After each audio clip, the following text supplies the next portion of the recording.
SC వర్గీకరణపై అందరితో చర్చించాకే నిర్ణయం, అదే రేవంత్కు వర్తిస్తుంది వేణుగోపాల్. సుప్రీంకోర్టులో తీర్పు వచ్చింది. తీర్పు వచ్చిన రోజు తెలంగాణలో అసెంబ్లీ సమావేశాలు జరుగుతున్నాయి.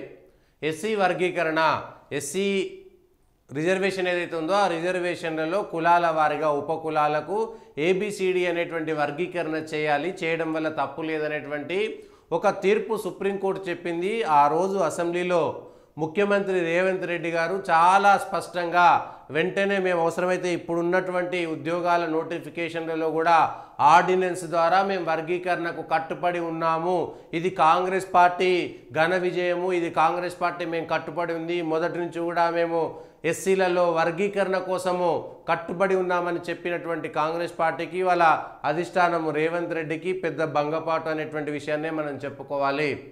ఇది మేము ఒక కమిటీ వేస్తున్నాం, ఆ కమిటీ ఇచ్చినటువంటి నిర్ణయం మేరకే మేము ఈ పని చేస్తామనేటువంటి మాట.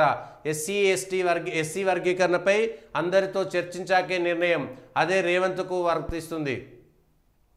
ఎస్సీ వర్గీకరణపై సుప్రీంకోర్టు ఇచ్చిన తీర్పు మీద పీసీసీలు ఇతర వర్గాలతో చర్చలు జరిపిన తర్వాతే ఒక నిర్ణయానికి వస్తామని కాంగ్రెస్ ప్రకటించింది. చర్చలు జరిపేందుకు త్వరలో ఒక కమిటీ వేస్తామని తెలిపింది. మంగళవారం ఏఐసీసీ ప్రధాన కార్యదర్శులు, పీసీసీ అధ్యక్షులతో పార్టీ జాతీయ అధ్యక్షుడు మల్లికార్జున ఖర్గే, లోక్సభలో ప్రతిపక్ష నేత రాహుల్ గాంధీ సమావేశమైన తర్వాత కేసీ వేణుగోపాల్ మీడియాకు వెల్లడించారు. అయితే షెడ్యూల్ కులాల రిజర్వేషన్పై సుప్రీంకోర్టు తీర్పును ముఖ్యమంత్రి రేవంత్ రెడ్డి ఆహ్వానించారు కదని ఒక విలేకరు ప్రశ్నించగా, తాను అందరితో చర్చించి నిర్ణయం తీసుకున్న నిర్ణయం రేవంత్కు వర్తిస్తుందని ఆయన స్పష్టం చేశారు. 2023 నవంబర్ 25న ప్రధాని మోదీ తెలంగాణకు వెళ్ళి మాదిగలకు వర్గీకరణ అమలు చేస్తామని ప్రకటించిన విషయాన్ని ప్రస్తావించగా, ఈయన మోడీ ప్రభుత్వానికి నిజాయితీ ఉంటే ఈ పార్లమెంటు సమావేశాల్లోనే బిల్లు తెచ్చి క్రిమీ లేయర్కు వ్యతిరేకమని స్పష్టం చేసి ఉండేవారని అన్నారు. తాము క్రిమీ లేయర్కు వ్యతిరేకమని కాంగ్రెస్ పార్టీ అధ్యక్షుడు, క్రిమీ లేయర్ విషయం పక్కన పెడితే అక్కడ ఉన్నటువంటి వర్గీకరణ విషయంలో రాష్ట్ర ప్రభుత్వము ఏం చెప్పదలుచుకున్నది? తెలంగాణలో కాంగ్రెస్ సర్కారు మేము వర్గీకరణకు, ఎస్సీలలో ఉపకులాలకు సంబంధించినటువంటి వర్గీకరణకు మేము అనుకూలమని చెప్పిన తర్వాత, అంటే రాష్ట్ర ప్రభుత్వం చాలా స్పష్టంగా చెప్పిన తర్వాత సుప్రీంకోర్టు తీర్పులో కూడా స్పష్టంగా ఆయా రాష్ట్రాలు అమలు చేసుకోవచ్చని చెప్పిన తర్వాత రాష్ట్రం అసెంబ్లీ సాక్షిగా ముఖ్యమంత్రి ప్రకటించిన దాన్ని ఇప్పుడు అసెంబ్లీకి విలువ ఉన్నదా లేదా? అసెంబ్లీ సాక్షిగా ప్రకటించిన దాన్ని వెంటనే అమలు చేస్తారా, లేదా అధిష్టానం చెప్పిందని చెప్పేసి వెనక్కి తగ్గుతారా? అసెంబ్లీకి విలువ ఉన్నదా, అధిష్టానంకి విలువ ఉన్నదా అనేటువంటి విషయాన్ని ఇప్పుడు తేల్చుకోవాలి.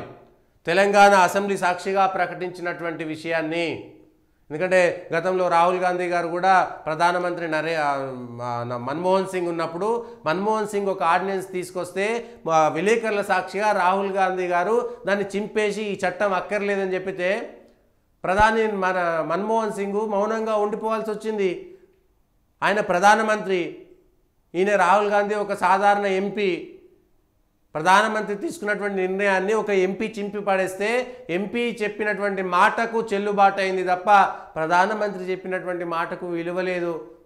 మళ్ళీ ఇది ఏదో కాంగ్రెస్ పార్టీని ఉద్దేశించి కాంగ్రెస్ నాయకులు బాధపడాల్సింది కాదు, ఇది ఓపెన్ సీక్రెట్, ఇంతకంటే చెప్పాల్సింది ఏం లేదు. కాబట్టి రాష్ట్ర కాంగ్రెసు అసెంబ్లీ సాక్షిగా రాష్ట్ర సర్కారు ముఖ్యమంత్రి రేవంత్ రెడ్డి గారు ప్రకటించి మేము అవసరమైతే ఆర్డినెన్స్ కూడా తీసుకొచ్చి ఆల్రెడీ ఇచ్చినటువంటి నోటిఫికేషన్లలో కూడా ఎస్సీలకు సంబంధించినటువంటి ఏబిసిడి వర్గీకరణ చేసినదే తర్వాతనే నోటిఫికేషన్లు కూడా ఆపుతాం అవసరమైతే అప్పటి వరకు అని ప్రకటించినటువంటి కాంగ్రెస్కు ఇప్పుడు పెద్ద శరాఘాతం. అధిష్టానం స్పష్టంగా చెప్పింది, రేవంత్ రెడ్డికి కూడా ఇది వర్తిస్తుందని చెప్పింది. జాతీయ పార్టీలో చర్చించిన తర్వాత అన్ని పీసీసీలతోటి, అన్ని రాష్ట్రాల ముఖ్యమంత్రులు కానీ అక్కడ ఉన్నటువంటి వాళ్ళతోటి చర్చించిన తర్వాతనే ఈ నిర్ణయాన్ని అమలు చేస్తాం, అప్పటి వరకు ఎవరు దీని గురించి మాట్లాడొద్దని అధిష్టానం స్పష్టంగా చెప్పింది. ఇంతకంటే వేరే విషయం ఏముంటుంది? అధిష్టానం చెప్పిన తర్వాత ఇప్పుడు అసెంబ్లీకి విలువ ఉందా లేదా అనేటువంటిది ఒక్కసారి మనం ఆలోచించాల్సినటువంటి అంశము.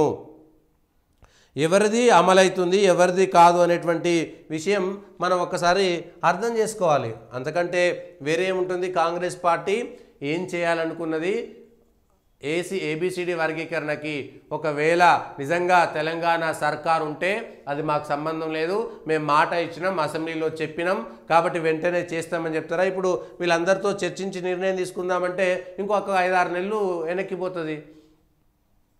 అంటే ఇంకొక 5-6 నెలల దాకా ఇచ్చినటువంటి తీర్పుని అమలు చేయకుండా ఉంటారా సుప్రీంకోర్టు చెప్పినటువంటి మాటని? ఇప్పుడు సుప్రీంకోర్టు చెప్పినటువంటి మాటను పాటిస్తారా లేదా? అసెంబ్లీలో ఇచ్చినటువంటి మాటను పాటిస్తారా లేదా? అధిష్టానం చెప్పినటువంటి మాటను పాటిస్తారా లేదా? ఏది ముందుంటుంది, ఏది ముందుండదు అనేటువంటి విషయాన్ని ఒక్కసారి మనం అర్థం చేసుకోవాల్సినటువంటి అవసరం ఉంటుంది. లేకపోతే కాంగ్రెస్ పార్టీ ప్రభుత్వానికి సంబంధించినటువంటి అంశాన్ని, కాంగ్రెస్ పార్టీ ఏం చేయాల్సుకుంటుంది అనేటువంటి అంశాన్ని ప్రజలు స్పష్టంగా చెప్తారు. ఇగో ఏ అంశాన్ని కాంగ్రెస్ పార్టీ విషయంలో నమ్మాలి, ఏ విషయంలో నమ్మకూడదు, స్పష్టమైనటువంటి అవగాహన దీంతో వచ్చేస్తుంది.